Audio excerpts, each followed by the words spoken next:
In this guide, I'm going to show you how you can build the chirping recital habitat. Before we do get into this guide, make sure to like the video and subscribe to the channel with all notifications on. It really does help with the channel and it lets us know that you want more content like this.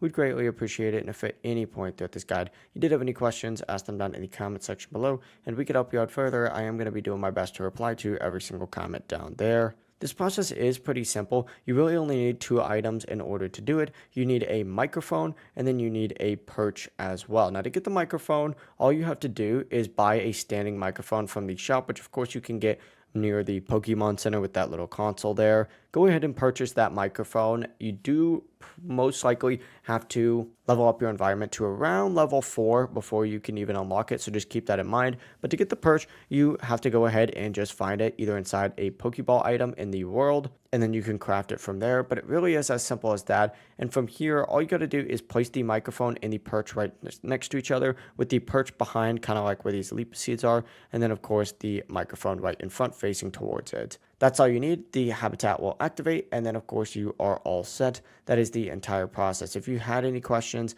ask them down in the comment section below and we could help you out further. I'm going to be doing my best to reply to every single comment down there. So if you guys did have any questions, ask them down there. And before you do leave this guide, make sure to like the video and subscribe to the channel with all notifications on. It really does help us out. Let us know that you want more content like this. We'd greatly appreciate it. Have a great rest of your day though. Peace.